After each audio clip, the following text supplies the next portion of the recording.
तो hello guys, आप सब कैसे हैं? आई होप सब अच्छे होंगे, स्वस्थ होंगे, मस्त होंगे। तो यहाँ पे मैंने कुछ वीडियो शूट किया था जो कि यहाँ पे हो रहा था। हमारे यहाँ जो चाची मरी हैं उनका गरुड़ पुराण, तो वही यहाँ पे पंडित जी अपनी बातें बता रहे थे कि क्या कैसे होता है जो भी गरुड़ पुराण में होता है। तो आप लोग रियल वॉइस में ये गरुड़ पुराण सुनिए। और मैं बहुत ज़्यादा क्लियरिटी में वीडियो नहीं दिखा सकती थी क्योंकि वहाँ पे थोड़ा सा सही नहीं लगता। आप काफ़ी लंबा टाइम वीडियो बना रहे थे, तो जो भी पंडित जी ने बातें बोली हैं उसको आप लोग सुनिए और देखिए। आप लोग और भी वीडियो आगे दिखेगा जिसमें से बहुत सारे लोग देखेंगे क्या बातें करते हैं। तो गाइस हमें मतलब गाइस ये बहुत गंदा रिवाज है कि आप पूरे 10 दिनों तक नहीं नहाते हैं।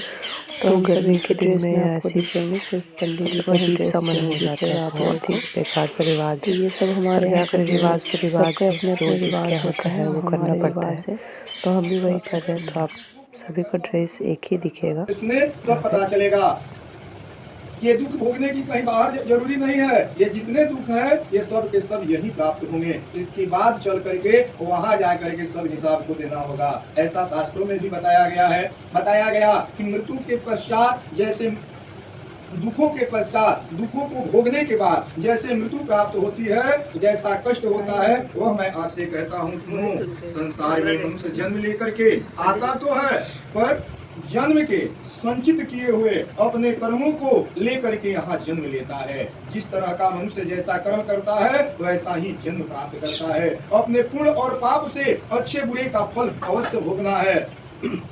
शेष अशुभ कर्म के संयोग से शरीर में पता चलेगा कि शरीर में जन्मजात ही कोई रोग उत्पन्न हो गया। ये सब पूर्व जन्म की कमाई होती है, इसमें कोई संशय नहीं। रोग विपत्ति युक्त वह प्राणी जीवन की आशा से उत्कंठित रहता है। युवा अवस्था का वेदना जो है ये हीन वह प्राणी स्त्री पुत्र से सेवित होने पर भी जरा अवस्था को प्राप्त नहीं होता।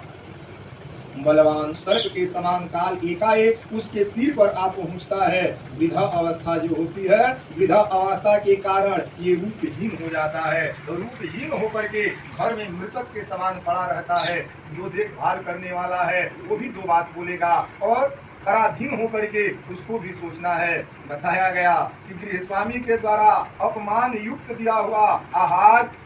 उसको भोजन करना होता है। रोग और मंदाकिनी के कारण उसका आहार घट जाता है, चलने फिरने की शक्ति घट जाती है, वह चेष्टाहीन हो जाता है। जब कफ से स्वर नलिया रुक जाती है, श्वास का आवागमन में कष्ट होने लगता है, तब पता चलता है कि खांसी श्वास के वेग के कारण उसके कंठ में घूर घूर शब्द होने लगता है। चेतना रहने के कारण चरपाई पर पड़ा हुआ सोचता रहता है। बताया गया कि जितने भी बंधु वर्ग हैं एक घेर करके उस प्राणी के मृत्यु का समय गिनने लगते हैं कि हे भगवान अब इनकी मृत्यु कब हो जाए, मुझे मुक्ति प्राप्त हो जाए। पर वो नहीं सोचता, वो अपने पूरे परिवार के बारे में सोचता हुआ आगे चलता है। पर एक दिन वो जो कर्म किया है उसका फल वह स्वयं भोगने लगता है। इसी प्रकार अब भी मनुष्य जो है कुटुंब यानी अपने सगे संबंधियों के पालन पोषण में भी उसकी आत्मा लगी रहती है। उस परिवार के प्रेम की वेदना से वह प्राणी रोता हुआ परिवार के बीच में एक दिन मर जाता है। बताया गया कि हे गरुड़, उस मृत्यु के समय देवता के समान वह प्राणी दिव्य दृष्टि से देखता हुआ वह संसार को एक में देखने लगता है, पर कुछ बोल नहीं सकता, असमर्थ हो जाता है। इंद्रियां जो है ये व्याकुल होकर के चैतन्य प्राणी जड़ के समान हो जाते हैं। इसी कारण समीप आए जमदूतों के भय से प्राण अपने स्थान से चलमान हो जाता है। एक दिन इस शरीर से निकल करके चल देता है, तब प्राण आदि पांचों वायु अपने स्थान में चले जाते हैं। बताया गया कि उस समय मरते हुए पापी को एक क्षण भी कल्प के समान लगता है। जैसे एक बिच्छू के काटने से जितना पीड़ा होती है वैसे ही व्यथा श्वासों को रूप निकलती समय होती है। तो जीव के मुख से जमदूत लार फेन गिराने लगते हैं, फिर भी अतः मनुष्य की प्राणवायु बुद्धा के मार्ग से बहिर्भूत होता है। प्राण निकलते समय प्राणियों को जमदूत मिलते हैं, जो क्रोध से लाल नेत्र करके भयानक मुख, पास और दंड लिए, नग्न शरीर, दांतों को पिसता हुआ, टेढ़ा मुख वाले, विशाल नख रूपी वाले, कौवे के समान काले शरीर वाले ऐसे जमदूत आकर के वहां उपस्थित होते हैं और उस प्राणी को, दूत को देख करके भय से वही मल और मूत्र का त्याग करने लगता है। तब वह जीव हाय शब्द करता हुआ शरीर से निकल करके अंगूठा मात्र के शरीर को धारण करता हुआ मुहबत अपने घर को देखता हुआ और जमदूत के द्वारा उसी समय चला जाता है। उस अंगूठा मात्र शरीर को यातना रूपी शरीर से ढक करके गले में रस्सी बांध करके, जिस तरह से गाय भैंस कुत्ता सबको बांध करके आप खींच करके ले चलते हैं, उसी तरह से उसी दिन जमदूत आपको भी जो जैसा कर्म करता है उसका फल स्वयं भोगना पड़ जाता है। इसलिए जमदूत पकड़ करके ले जाते हैं, जैसे अपराधी पुरुष को ले जाता है उसी तरह से। और इस मार्ग में ले जाकर के जमदूत उस जीव को बताते हैं कि चल तू देर मत कर, तू बारंबार नरकों के भयानक दुख का वर्णन तो अवश्य सुना होगा, सबके मुख से सुना होगा, फिर भी तूने कोई यत्न नहीं किया, अब तो तुम्हें चलना होगा, अतः तू देर मत कर। जमदूत की ऐसी बात को सुन करके अपनी बंधु बांधव के सब विलाप को सुनता हुआ वह जीव हाय शब्द करता हुआ आगे चलने लगता है। उसे जमदूत प्रताड़ना करते हैं, उसके हृदय में बताते हैं कि सुन, तू अपने कर्मों को याद कर कि जिस दिन तू अपने कर्म को करता था, जिस दिन तेरे शरीर में चपलता रहती थी, उस दिन ना तो तूने वेद को मानता था, न शास्त्र को मानता, न माता को मानता, न पुत्र को मानता, न भाई बंधु किसी के बात को नहीं मानता, तू मदोमत होकर के कार्य को करता था। पर ये बता, तेरे माता पिता तुझ पे इतना निगरानी रखे हैं, तो सोचो जो आपको यहाँ भेजा है उनका निगरानी होगा कि नहीं होगा जी? कोई नहीं।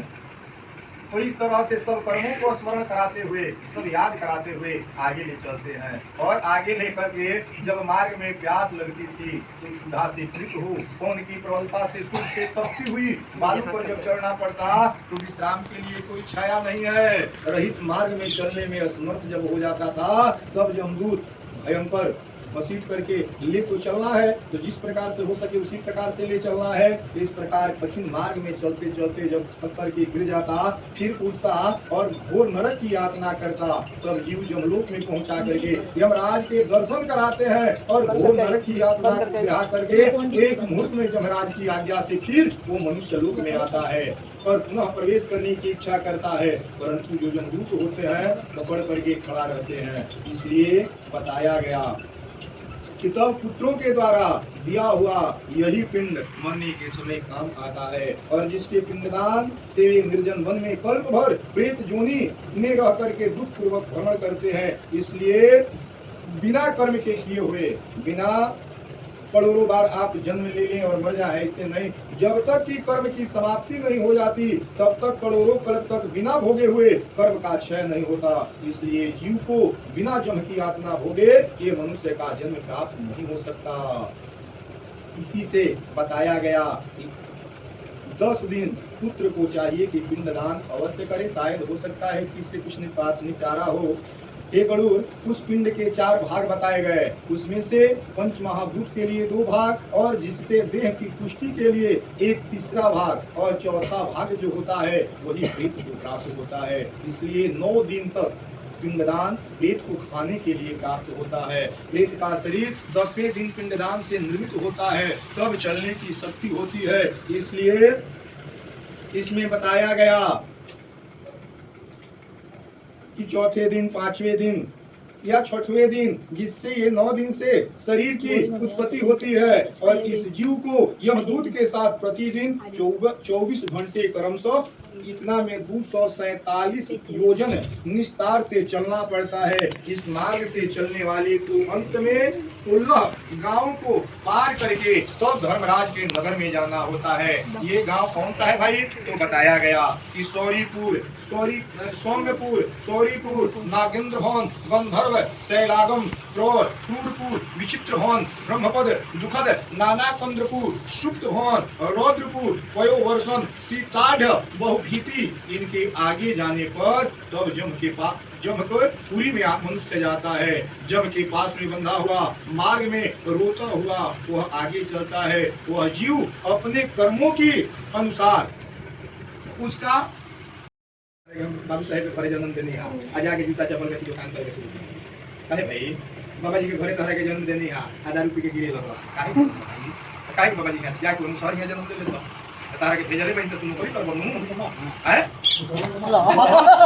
कंपनी के मां को भाई आई बात सुई है खातिर नु 4 गो वर्ण बतावल गए बड़ा सोचनीय बात बा देखी कितना सिस्टम से तैयार कर गए 4 गो वर्ण बतावल गए केकरा के बतावल गए भाई आज तक ब्राह्मण सबसे पहले का ब्राह्मण के बनावल गए एकरा बाद क्षत्रिय के बनावल गए एकरा बाद वैश्य के बनावल गए तब जा करके शूद्र जाति के बनावल गए बाबा जी 6 गो नौकरी करी हो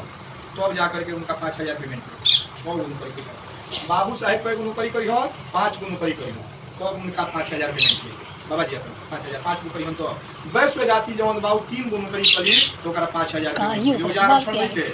वो या कभी हम दिन के 2000 से तो ऐसा नहीं के 3 गो नौकरी करी तो 5000 मिल जाई रुआ इतना और शूद्र जाकर कहनी अनु 2 गो नौकरी 1 गो नौकरी करी तो 5000 के ऊपर डाल किसी की काहे भाई काहे हो जाना भाई तब ब्राह्मण का 6 गो कर्म बताओ 6 गो नौकरी का यज्ञ करना यज्ञ करवाना वेद पढ़ना और वेद पढ़ाना दान लेना दान देना 6 गो बाबू साहेब के कई गो बा यज्ञ करना यज्ञ करवाना पढ़ना और पढ़ाना तो होंगे बा होंगे बा तुम धर्म की रक्षा करो अन्यथा कैसे धर्म की रक्षा करो आ धर्म की रक्षा करना तो धर्म की रक्षा करना माने दान करना कि आप उन सारा समय के नष्ट करी और उनका के साक्षर बनाई तब जाकर करना पता लगे कि सरकार 35,000 पेमेंट देता और वह पर आके खेत ना करी एमे खेल बिगड़े लगी वैश्य जाति जवन बाबू 3 गो नौकरी करे 3 गो का जीविका चलाना जीविका उपार्जन करना वेद पढ़ना कुछ पढ़ ले साक्षर हो जाए तो उतने में वो करोगा इतना फल बा आ शूद्र जाति एगो राव सेवा खाली कर दलस आकर के है किताब उठा के या कर दलस उतने में है 5000 की उतने माने लता हुआ फल मिलता उतना ओकरा मिली हो जाए भगवान के यहाँ से ते 4 वन की नौकरी सभे के बांटल गए उ का करी भाई तो घर के देखभाल सब करी सब सफाई जितना पोखरा जी में हो गए वैश्य के काम बाकी अनाज पानी ले आके इनका जीविका चला दो बाबू साहेब के काम बाकी धर्म की रक्षा करे या लोग की रक्षा घर के ब्राह्मण है तरुआ धर्म की रक्षा करे आई बनी प्रसार करे आई बनी ओकरा के जाके ओकरा के साक्षर बनाई ओकर दिमाग लगाई तब जा करके रहुआ ब्राह्मण लगे काम बोली ना कि बाबा जी भाई खाली जन्म से हो गई जने पहले बाबा जी ना हमारी दायित्व बा कि गाड़ियों सुन के और ओकरा के कुछ बदलाव रहुआ अंदर ले आई तब जा करके हमार पर नफरत के दूर होई तो कहे के और ये बात कि जीवन में अगर कोनो भी कर्म करी रहुआ बहुत अच्छा बात और कर्म के जानबूझ करके गलती करना अच्छी बात है पर गलती को दोबारा गलती करना यही महापाप होता है इसलिए जानबूझ के ही भगवान कोनो पाप करेंगे भावना शिक्षा से हो जाए तो पाप करना अच्छी बात है कोनो गलत नहीं किया ऐसे हम जानते नहीं के बारे में तो हम क्यों कह सकिला आज जब जान गई नहीं कि गाड़ी देला से बुरा हुई तब काहे गाड़ी देव जी ऐसे जानबूझ के नहीं करे कि ये सारांश बा प्रेम से बोलिए विष्णु भगवान की जय तो पंचायत के परिणाम नहीं अरे राम ना रे भाई वो पंचायत के हम नागरिकता अपन समाप्त करा देने हो जाके नहीं पता कार हुआ रोहत नहीं तो किराया के डेरा हनु ओम हरियम इदम विष्णु विचक्रमे त्रिधानि दधे पदम महो समूढ़मास पाकम सूर्य स्वाहा ओम हरियम दीव भयो नमो नमः दे दो ओकरा के हमरा पकिटावा में है दू के एगो सिक्का रहे हम अपन आराम से निकाल दे चोट देना बिक देला सोई जावे बिक के आगे बढ़ गए तो इसमें ना हां भाई फोटो का खींचे वीडियो बनावला करो हिंदी में संस्कृत में तो तुम्हारा पाठ 9 दिन के नवरात्र है अरे सुनिए अन्ना मीठी इनका सर्च मारे कर आई तो वैसे बात छोड़ी ज्यादा तो के मिठू तो अच्छा बातें कल कोले बड़ी कर देखे अंगुरी में लगाव रहता मशीन मिलता अब तो यहाँ पे रहो जॉब पे वाला एगो माला में मशीन लेखा राधे राधे